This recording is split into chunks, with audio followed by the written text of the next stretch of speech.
Kalau tanya boleh ya gimana? Menurut keimanan tentang qada dan qadar. Oh iya. Kalau qada dan qadar itu kita sudah ditentukan oleh Allah, kenapa masih dimintai pertanggungjawaban nanti kan? Oh iya. Betul. Ya seperti mukadimah saya tadi ya. Jadi ngaji itu harus kafah. Kafah itu artinya komplit. Jadi Nabi dalam banyak hal yang momennya tepat ya menganalisis dengan qada qadar, tapi dalam banyak hal juga melarang orang membicarakan qada qadar. Jadi misalnya gini, kamu kadung ditakdir pernah punya dosa dan kamu ingin tobat, maka dosa yang masa lalu anggap saja qada qadar, terus keinginan tobat itu anggap aturan syariat. Jangan lalu setelah qada qadar kamu tidak berkeinginan tobat. Ini penting saya utarakan karena Nabi itu menghentikan pasti dua kali. Saya jamin di setiap konteks sosial Nabi pasti menghentikan dua kali. Dua kali itu dua solusi. Nabi pernah menghentikan idza dzikiral qadar fa'amsiku wa idza dzikra ashabi fa'amsiku. Jika umatku telah menjustifikasi qada dan qadar fa'amsiku, kamu jangan ikut-ikut. Karena nanti akan yang zina enggak apa-apa, saya sudah qada qadar, yang maling ya enggak apa-apa karena sudah qada. Wah bahaya, bisa hancur syariat kalau seperti itu. Tapi ada banyak hal yang Nabi mengisnadkan itu ke qada qadar. Kayak cerita Nabi Musa dan Nabi Adam. Ada kan di hadis Sahih itu jelas. Ini dengerin, ini betul di hadis Sahih. Nabi Musa itu saking Israelnya, memang beliau orang apa? Pertama, semua Nabi kan pasti ngalami diangkat ke alam roh. Nabi loh ya, tidak sampean Nabi. Sama tidak usah ambisi begitu, Nabi ini. Ketika beliau diangkat di alam roh itu ketemu Nabi Adam. Padahal Nabi Adam kan Abul Basar, tokoh utama ada. Pertama ketemu langsung ngomong gini, anta Adam, kamu betul yang namanya Adam? Ya saya Adam. Antal ladzi akhrajtan nasa minal jannati wa asqaitahum. Siapa hadisnya? Antal ladzi akhrajtan nasa minal jannati wa asqaitahum. Gara-gara kamu orang enggak hidup di surga. Jadi kalau sampean marah gara-gara kamu, saya harus cari uang sampai Korea. Coba kalau kita masih di surga, enggak perlu kerja di mana? Karena semuanya tersediakan, nggak punya istri jelek, semuanya cantik karena bidadari. Gara-gara jenengan kita harus keluar di bumi dan keluar dari surga. Nabi Adam itu karena orang sepuh ya, beliau santai saja. Anta Musa, kamu betul Musa? Ya saya Musa. Anta kalimu, ya saya kalimu. Anta Sofio, ya saya. Nabi Adam masih muji-muji. Ini pentingnya orang bijak. Jadi kalau sama nanti ngelawan saya tetap bijak insya Allah. Tapi sampean bisa neraka, ngelawan kiai itu dosa. Dosa sekali, bukan dosa biasa, sangat dosa. Nabi Musa, Nabi Adam masih anta sofi wa anta kalimu. Bukankah kamu melihat di Taurat bahwa saya akan dosa dan akan dosa saya sudah ditulis 40 tahun sebelum saya dosa? Iya ya Musa. Iya ya Nabi Adam, ya betul gitu.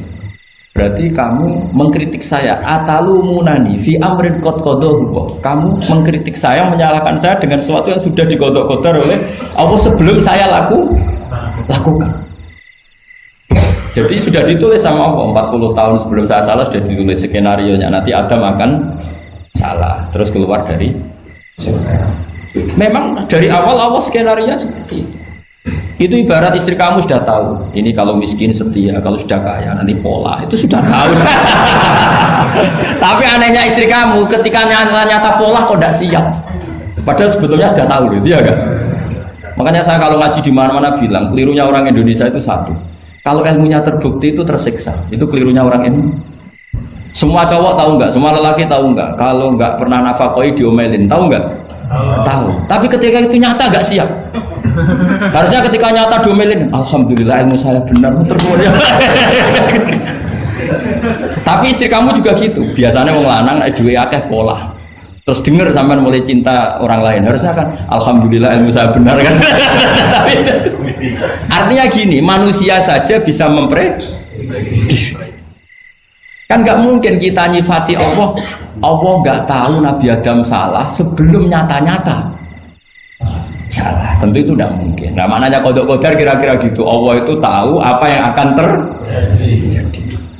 Tapi tetap saja ini nggak boleh dipakai justifikasi untuk maksiat. Makanya jelas aturan Quran, saya mohon kamu nggak boleh salah.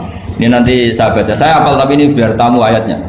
Itu ayatnya kan ma asaba musibatin fil ardi wala fi anfusikum illa fi kitabim min qabli an nabraha inna dzalika 'ala Allahi yasir likai la ta'sau ala ma fatakum wa la tafrahu bima.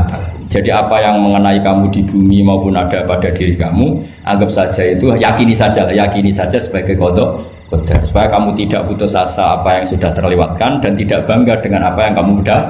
Misalnya saya ini kan termasuk kiai keren misalnya itu saya tidak pernah bangga karena memang ditulis kalau suatu saat Gus Bahat itu keren, jadi bangganya di mana kan sesuai skena.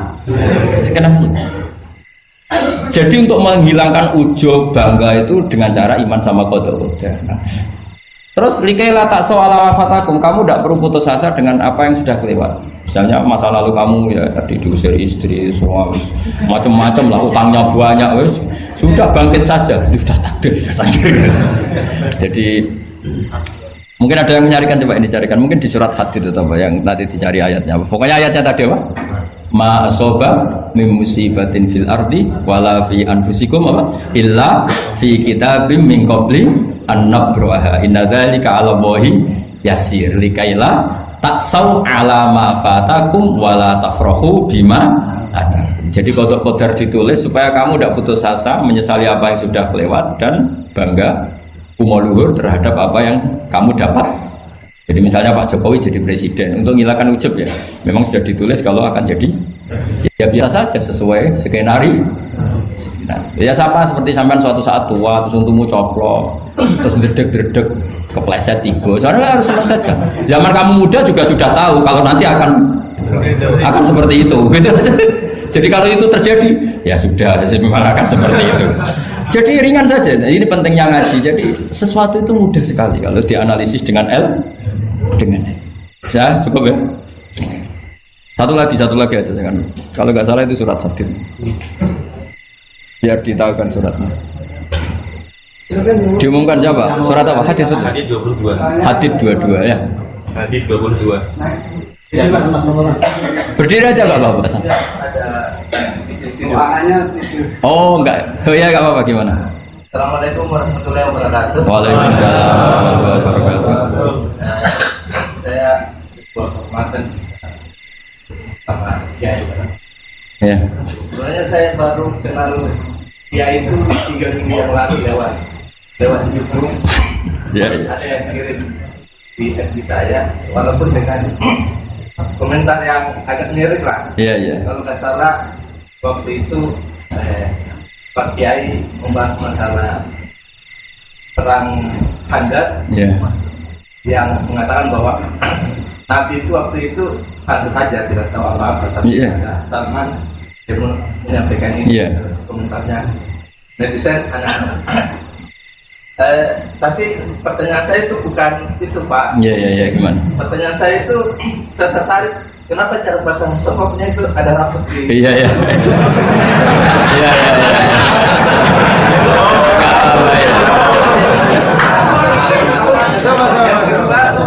Yang kedua, sebenarnya hal umum.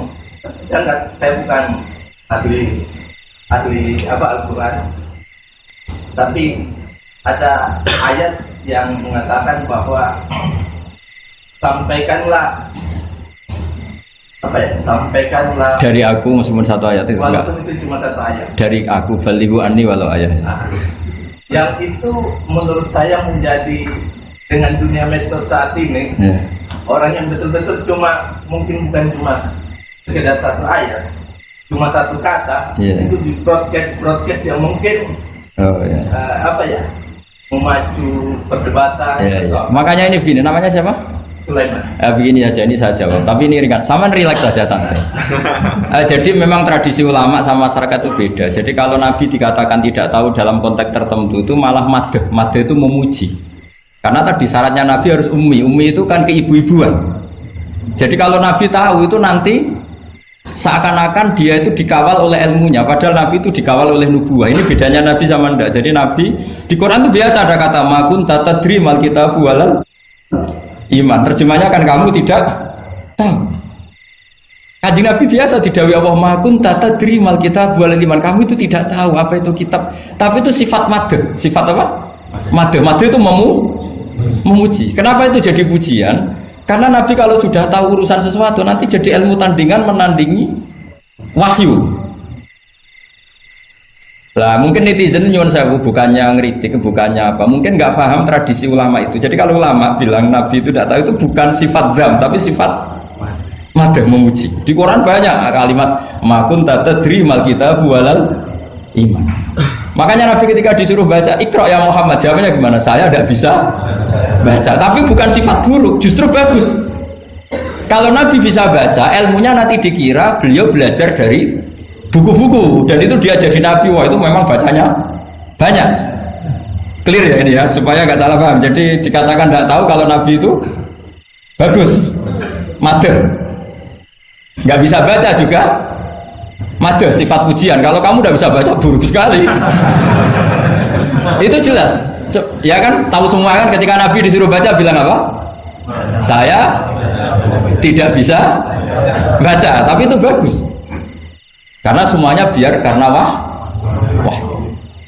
Ya, soal gaya peci saya ini Islam khas ya, khas ini.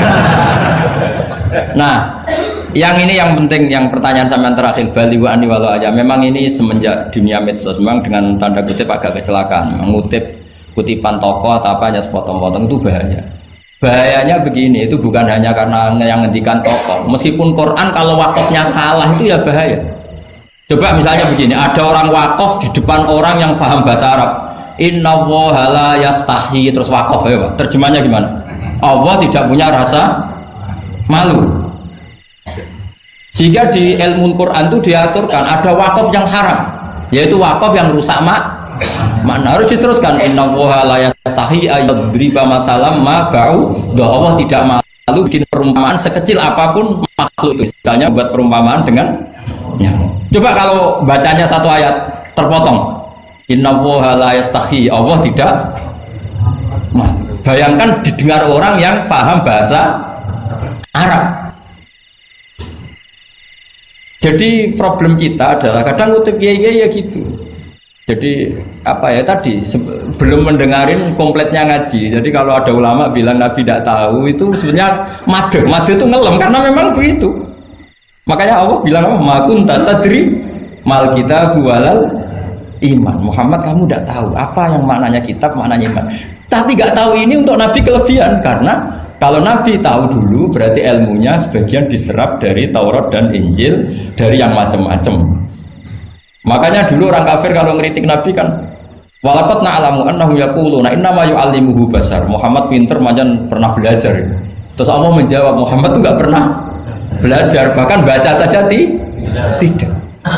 Jadi kalau Nabi dikatakan nggak bisa baca, nggak tahu, itu madh. Saya ulang lagi, untuk Nabi itu madh. Sehingga semua yang dilakukan Nabi in huwa illa wahyu yuha, semua hanya berdasar wahyu. Ini bedanya Nabi dengan selain Nabi. Makanya Nabi itu nggak pernah baca, nggak boleh memang. Karena tadi pasti ini jadi ilmu tandingan. Itu bahaya kalau untuk Nabi, supaya semuanya orisinil dari Allah. Nabi itu sama Allah dikosongkan, semuanya kosong. Semuanya dari ilmu yang diwahyukan oleh Allah Subhanahu wa ta'ala, jelasnya. Jadi bali wa ani walau ayat itu saya mohon, maksudnya itu ayat itu bukan ayat satu Quran potongan, enggak. Ayat yang muhkamah, yang utuh. Tapi kalau satu potongan ya enggak boleh. Tadi misalnya dipotong apa, inna woha la yastahi, kan kayak. Makanya di bab ilmu tajwid kan diterangkan wa ba'da tajwidika lil hurufi la budda mim ma'rifatil wuqufi. Setelah kamu tahu tajwid, ikhfa, idhar, idgham, kamu harus mengenal ilmu waqaf. Karena sekali salah waqaf itu ya gitu Mas Leman ya. Assalamualaikum warahmatullahi wabarakatuh.